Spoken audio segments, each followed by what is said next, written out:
Parents of tweens, if you're familiar with far-off drop-offs... Dad, stop, right here. Or get DMs about what's for dinner, you may be experiencing tween milestones. For your son or daughter, these can start at age 9. HPV vaccination, a type of cancer prevention against certain HPV-related cancers, can start then too. For most, HPV clears on its own. But for those who don't clear the virus, it can cause certain cancers later in life. Embrace this phase. Help protect them in the next. Ask their doctor today about HPV vaccination. Brought to you by Merck. Today's episode is brought to you by SalesCred Pro, the strategic resource for B2B sales that fortifies your credibility and accelerates the trust building needed for building successful business relationships. Get your free 7-day trial now at salescred.com/pro. Welcome to the Manage Smarter podcast with hosts C. Lee Smith and Audrey Strong. We're glad you're here for discussions on new ways to manage smarter, hire, develop, and retain talent, improve results, and propel team performance to new heights. This is the Manage Smarter podcast. We talk about getting results. We're all hyped up about the results we want for 2024. And our guest today is an authority in that, and also just fulfilled one of her number one results she wanted for her life. I'm not going to give it away just now, but that's what we're talking about today. Yeah, absolutely. It's not just always about the results, but it's also the process in which you go through to get to the results. And we're going to be talking a little bit about that. And there's so many different areas that we could cover here. But really, it starts about, how you can be the best entrepreneur, the best leader, the best manager you can possibly be. Absolutely. So welcome to Manage Smarter, everyone. We're so happy that you're here. My name is Audrey Strong. I'm the Senior Vice President of Communications here at Sales Fuel. And I'm C. Lee Smith. I'm the CEO and founder of Sales Fuel. And our rock star guest today is Dr. Jean Oursler, otherwise known as the Results Queen. Dr. Jean, the Results Queen, has a Ph.D. in business psychology.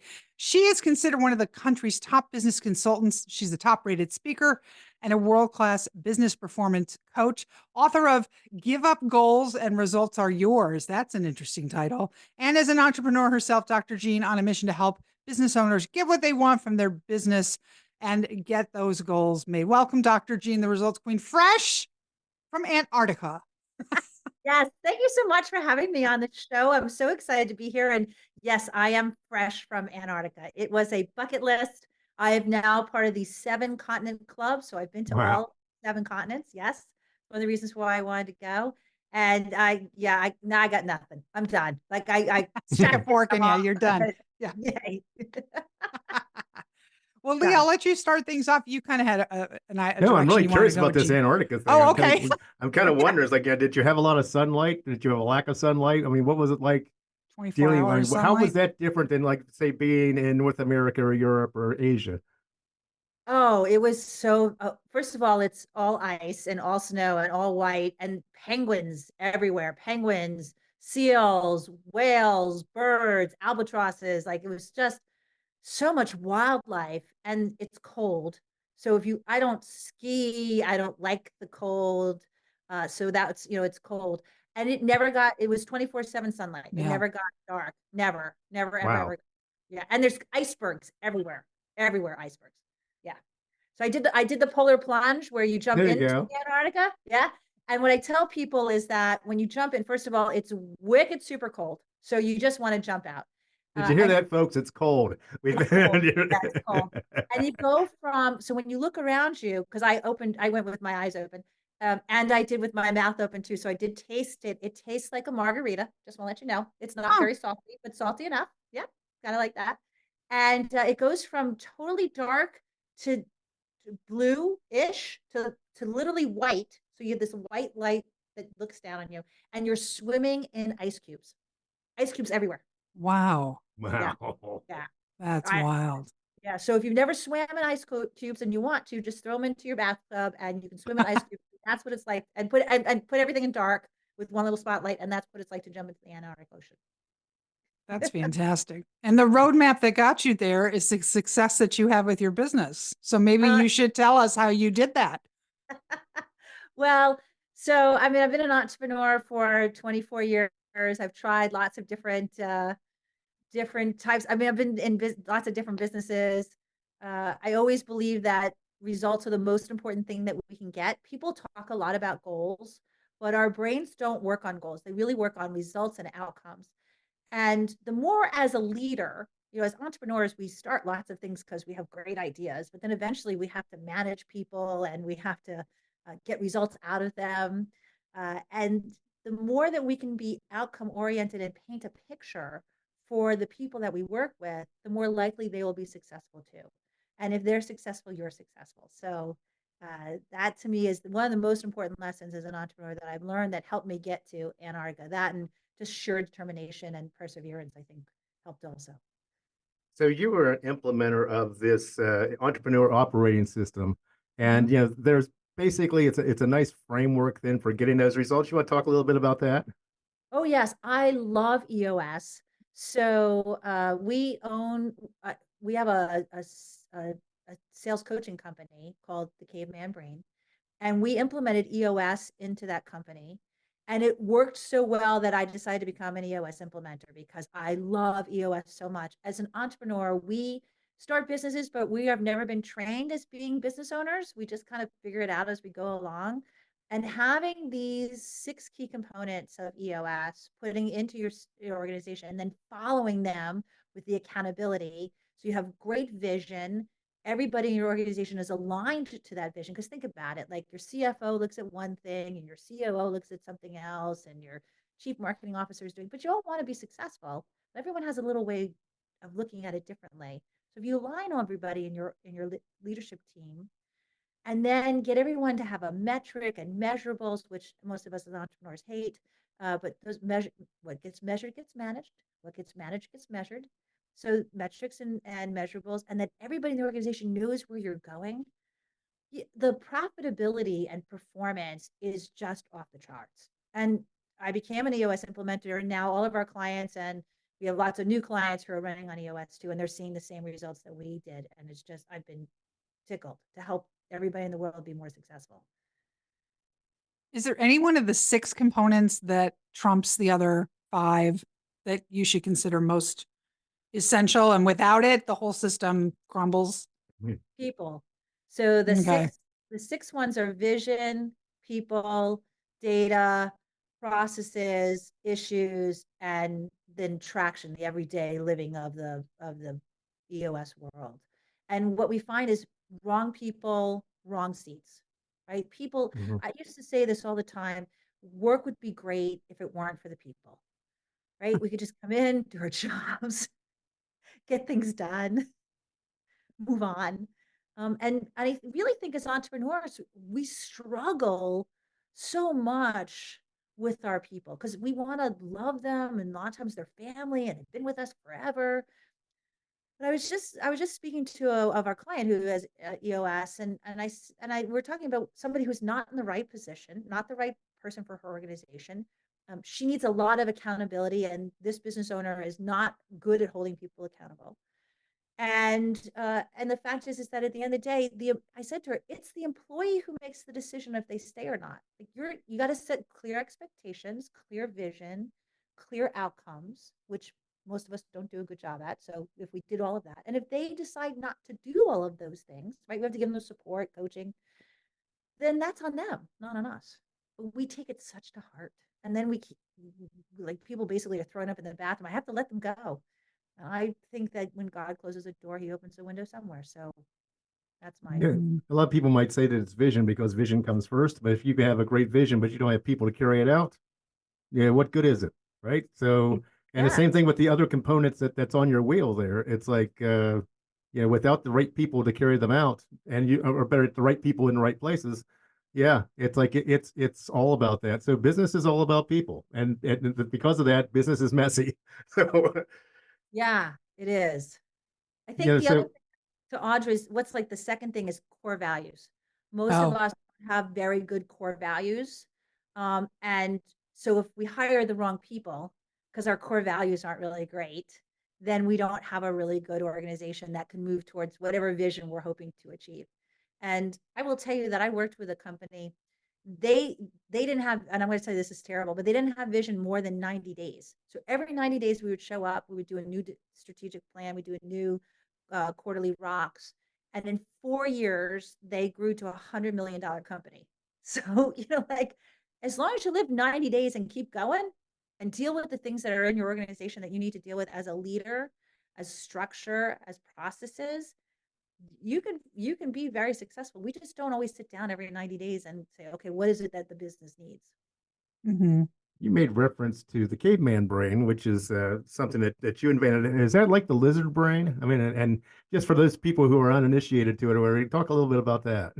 Oh, I love caveman brain. So yes, it's our lizard brain. I've heard it called gator brain.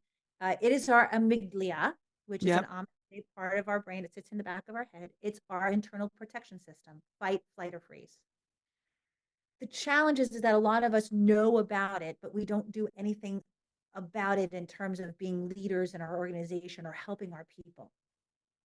And for example, again, I just literally got off this call with this EOS client. She says to me, well, that person is doing blah, blah, blah. And I said to her, well, how do you know that? Did she tell you that? And she said, no, that's what I've decided. And I said, well, that's your caveman brain. So caveman brain, because their only job is to ensure that we don't die. And it's our internal protection system. So think fight, flight, or freeze. So it makes up all these stories because it doesn't have a lot to do nowadays. And when we were cave people, it only knows what it sees and what it hears. So when the bushes rustled, we'd hear the sound, we'd see the bushes move, we were like, like saber-tooth tiger, it would flood our body with chemicals and it would make us do something. But there's not a lot of saber-tooth tigers to kill us. Like there's not much that's going to kill us nowadays. So the brain has to do something. It's kind of constantly scanning, looking for danger. And it's looking to flood your body with chemicals to make sure that you will survive. So it makes up stories. And if we don't realize it makes up stories, then those things become truth. And then the truth is how we operate, and it doesn't make us great business owners and leaders when we do that. How do you manage somebody like that really lives in that caveman brain and doesn't really use the rest of their brain? Yeah, so I ask a lot of questions. I mean, that's the other thing is as business owners and entrepreneurs, we make a lot of assumptions. We feel like we have to answer everybody's question, like solve everybody's problem. And what I say to people is ask questions. If you don't need to be the smartest person in the room. This is something I invented called smart person syndrome. Smart person syndrome is when we were kids. Think about it. The person who raised their hand the fastest and answered the question correctly was the smartest person in the room. So we are been trained since kindergarten, Mm-hmm. answering the question as quickly as possibly can in the smartest, fastest way. But as business owners and as adults, we don't actually need to answer the question because no one's grading us. The reality is that the more questions that you ask and get the other person to come to the realization that you have already come to means that you have agreement with the other person, as opposed to I'm going to tell you what's going on because I want to be the smartest person in the room. So use that as a leadership skill. And as I like to say, if you're the smartest person in a room, you're in the wrong room. Right? Yeah. Well, but business owners are like that, right? Because we feel like we have to lead people and we got to help them out and give them the answer. No, let them help themselves. Yeah, I want to learn something. It's like I want to learn something from somebody. And going back to grade school, right? It's like, the kid to answer the question wasn't the smartest person in the room, it was the teacher. So So I have a question though about lizard brain. I feel like I should raise my hand. Okay. She just called on me. Audrey. Okay, thank you. Audrey. Wouldn't it be informative to know which lizard brain type you are as a leader? I was put in a situation, Lee knows this, where I had to go into lizard brain and I know what kind I am, but like that, you're right, that doesn't happen every day. How do you tell people what should they do to figure out which of the three types they are? So I actually don't so it's interesting because lizard brain has different types, but caveman brain has one type and one type only.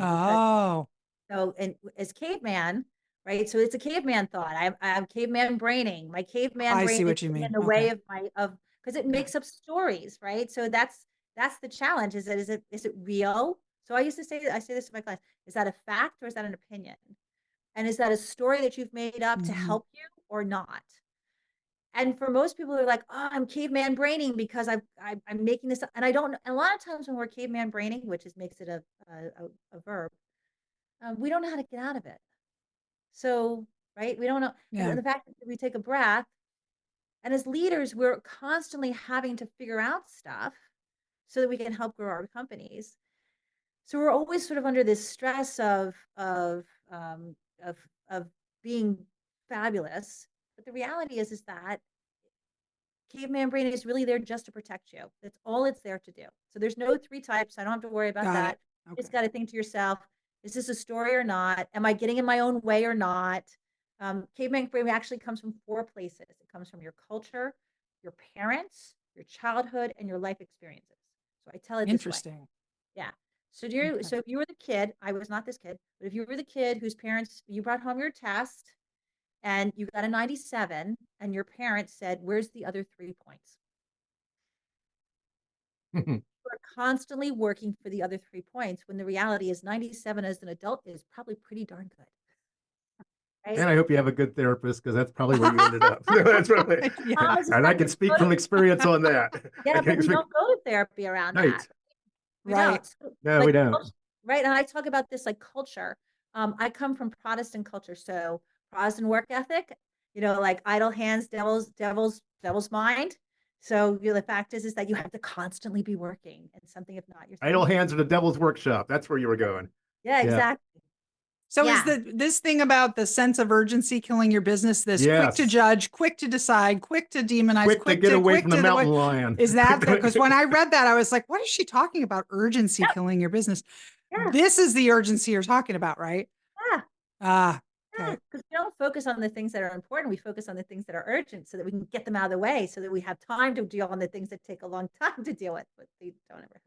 What about artificial urgency? Things that people want to present as urgent that aren't really urgent, but they just want to get your attention because they want to be served first. So it's like they try to make it be more urgent than it needs to be. Oh yes, well, I have a whole process around that because is that about you or is that about me? And what are you trying to achieve by getting it to make me urgent, right? So, and is that something that could wait or not? So, I think to myself, is that hair on fire? What is it we need to, again, questions.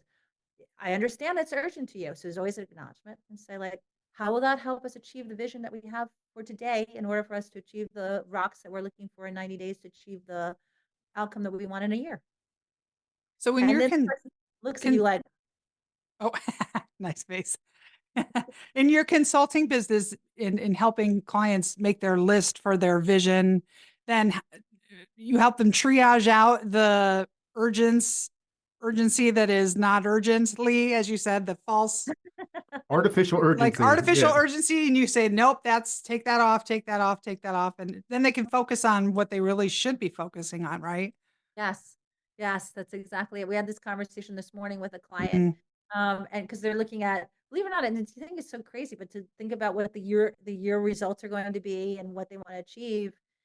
And I kept saying to them, it's like, is that really what you want to focus on? Is well, what if you focused on that, what outcome would you achieve because of that? Mhm. Let's go the other direction on that. Let's say that you are reporting to a CEO, or you've got to report to a board of directors or whatever, and they have artificial urgency. How do you manage that? Well, again, by questions, what are they looking to achieve?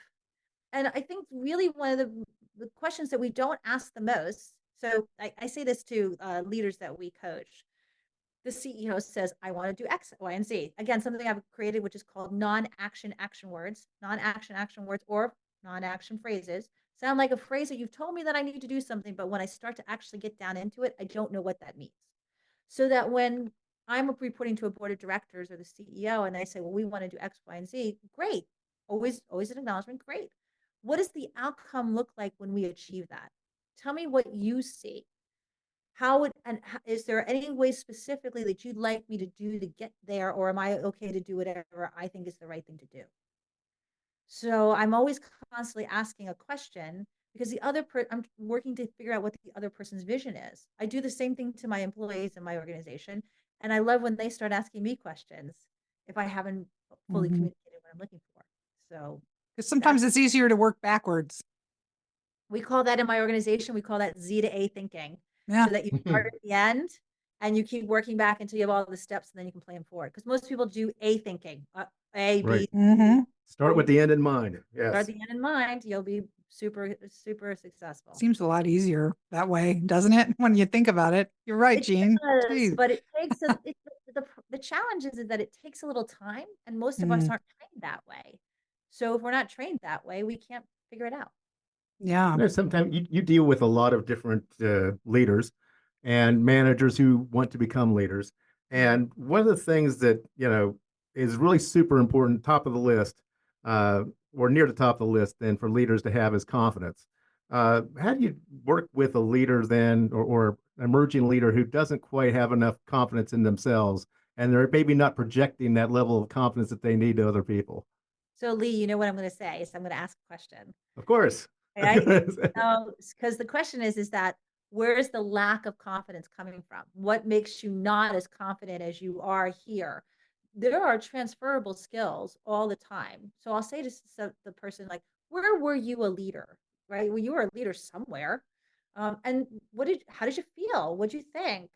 And usually what comes down to, especially emerging leaders, is that they had the roadmap. They knew exactly what to do, and they felt confident because they knew how to do it. The challenge is, as business owners, as you probably know, is there's no roadmap to our job.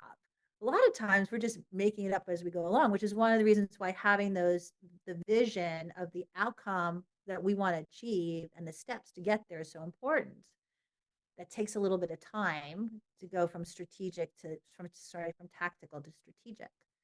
But if you can think about a time when you were confident, how'd you feel, what you know, then you can transfer that skill to your emerging leader, and then you can work on it. And a lot of the demystifying is that they think their CEO is so amazing. And I'm like, oh no, they wake up every morning and go, what the hell am I doing today? And how am I going to make that happen? You work for them for a few months or whatever, that feeling will go away. Yeah, exactly. So they don't have, as long as you're doing the right thing by the organization, you're going to be there. And I think the challenge is a lot of people don't want to get in trouble, right? They're, again, school, they're looking to get an A.